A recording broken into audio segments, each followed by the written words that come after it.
apa? Teks eksposisi adalah teks yang berisi penilaian gagasan atau pendapat dan merupakan fakta. Ya benar. Kemudian gagasan itu apa? Gagasan itu hasil pemikiran yang berpendapat. Fakta? Fakta itu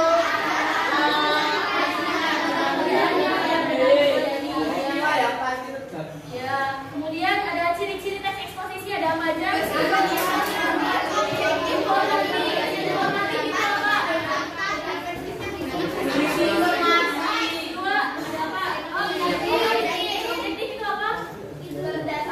Berdasarkan fakta, ya berdasarkan fakta, berdasarkan kenyataan benar. Kemudian yang ketiga, memiliki gagasan. Yang keempat, mengandung fakta. Mengandung fakta. Yang kelima, menulisnya menggunakan bahasa gagasan. Kemudian ada apa lagi?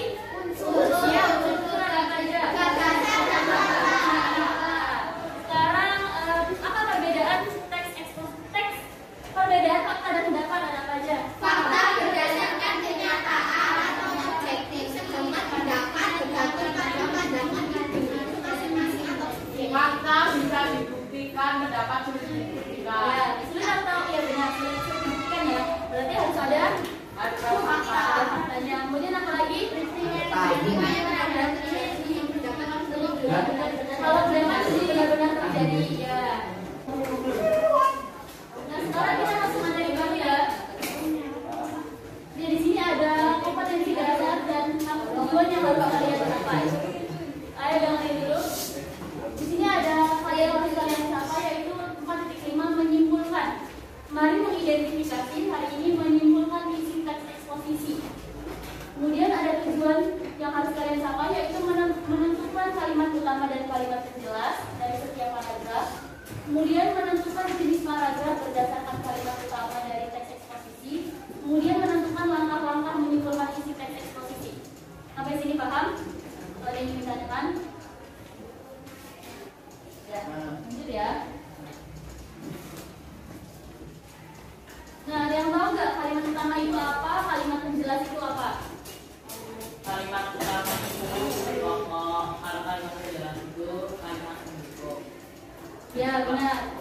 Jadi di dalam kalimat utama ini berisi gagasan umum atau ide pokok. Ya, gagasan umum, gagasan utama, ide pokok itu sama. Jadi dalam kalimat utama ini ada gagasan umumnya.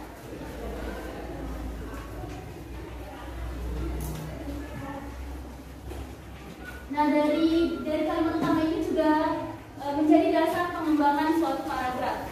Itu merupakan intinya. Inti dari paragraf itu merupakan kalimat utama. Kemudian akan dijelaskan melalui kalimat penjelas, gitu ya. Untuk mengetahui kalimat utama ini, kalian harus membaca teks secara keseluruhan terlebih dahulu untuk mengetahui kalimat utamanya itu yang mana, kalimat penjelasnya itu yang mana. Nah, tapi terkadang itu letak kalimat utama itu tidak selalu ada di kalimat pertama, ya benar. Bisa jadi ada di kalimat terakhir, ya awal dan akhir. Nah, di sini kalimat penjelas itu kalimat yang dikembangkan berdasarkan dari kalimat utama. Kalimat penjelas ini fungsinya untuk menjelaskan untuk menjelaskan kalimat utama. Nah, biasanya kalimat penjelas ini ditulis lebih dari satu kalimat karena menjelaskan jadi lebih dari satu kalimat. Kemudian di sini ada contohnya, ada gagasan umum.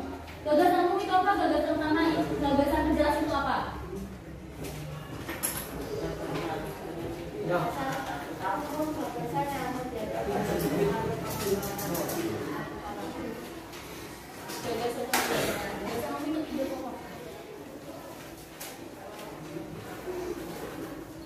Gagasan umum itu adalah ide pokok yang menjadi inti sebuah paragraf benar.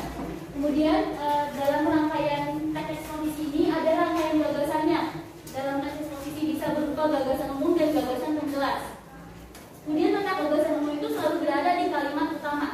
Ingat ya, selalu berada di dalam kalimat utama. Kemudian gagasan penjelas itu apa?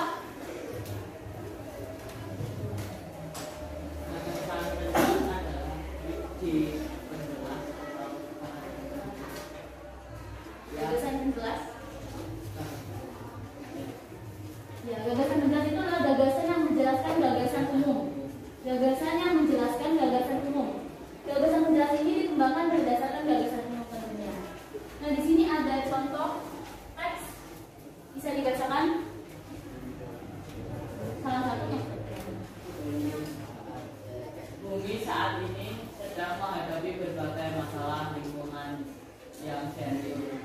Nah, masalah lingkungan yang pertama tersebut adalah ledakan jumlah penduduk, penipisan sumber daya alam, perubahan iklim global, kepunahan tumbuhan dan hewan, kerusakan habitat alam, serta peningkatan polusi dan kemiskinan. Dari hal itu dapat dibayangkan betapa besar kerusakan alam yang terjadi karena jumlah populasi yang besar, konsumsi sumber daya alam dan polusi yang meningkat. Bahkan teknologi saat ini belum dapat menyelesaikan permasalahan tersebut. Nah, dari teks ini yang mana yang kalimat utamanya? Bumi saat ini sedang menghadapi berbagai masalah lingkungan yang serius. Ya, itu merupakan kalimat utama. Yang kemudian gagasan utamanya yang mana? Masalah lingkungan. Kurang tepat. Iya, benar. Itu merupakan penjelas. Jadi yang mana yang kalimat utamanya? Salah maaf. Gagasan utamanya, gagasan umumnya yang mana? Tadi dari mana gagasan umum kan ada di dalam Kalimat utama. Iya, ada di dalam kalimat utama. Jadi Bumi sedang menghadapi berbagai masalah di lingkungan yang serius. iya, benar. Jadi kalimat utamanya itu adalah bumi saat ini sedang menghadapi berbagai masalah lingkungan yang serius. Gagasan paragraf di atas ini, yakni bumi saat ini sedang menghadapi berbagai masalah lingkungan. Sampai situ aja tidak apa-apa.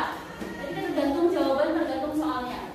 Kemudian sedangkan kalimat-kalimat yang lain itu berfungsi sebagai kalimat penjelas. Ya benar. Iya sama. Penjelas, pendukung sama. Sampai sini paham? Paham. Semoga ya.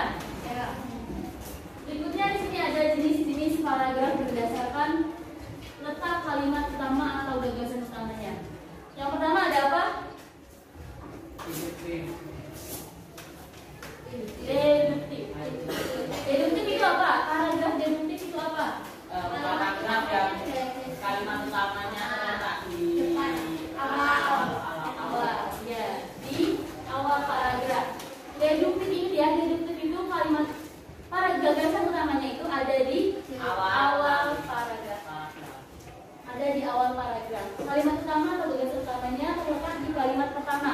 Biasanya memang seperti itu, tapi tidak tentu ya, tidak tentu karena ada induktif. Di sini juga ada contoh.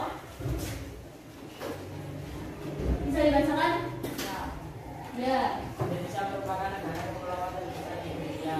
Ada lebih dari 17.000 pulau di Indonesia.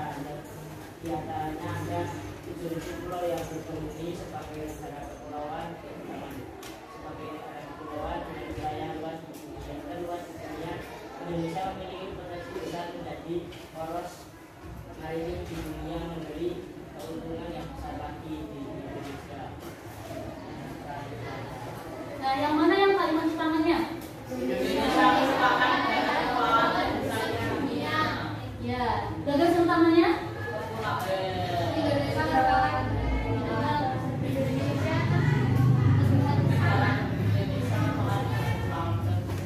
Ya, itu merupakan kalimat gagasan utamanya.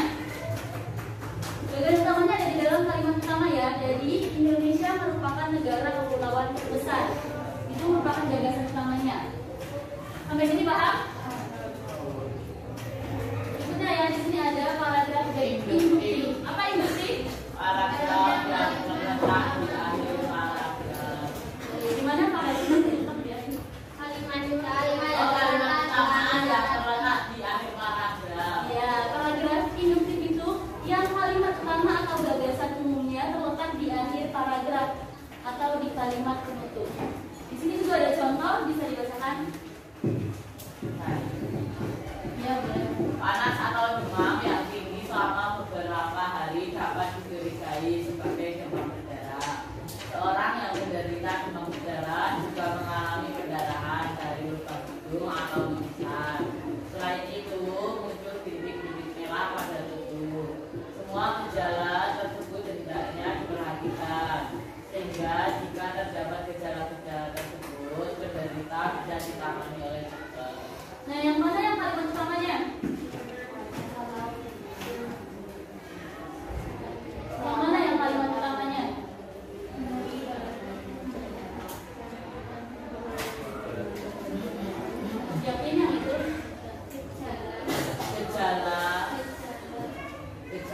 kalimat utamanya terlebih dahulu nggak apa-apa. Kalimat utamanya yang mana?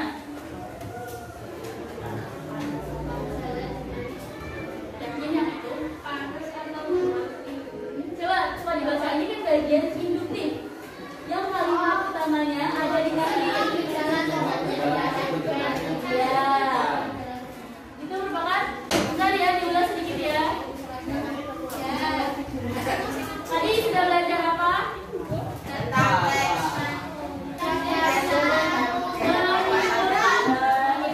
Teks eksposisi. Tadi ada kalimat utama dan kalimat penjelas. Kalimat utama apa? Kalimat utama Ya, kalimat utama adalah kalimat yang berisi gagasan. Ya. Kemudian ada kalimat penjelas. Apa kalimat penjelas?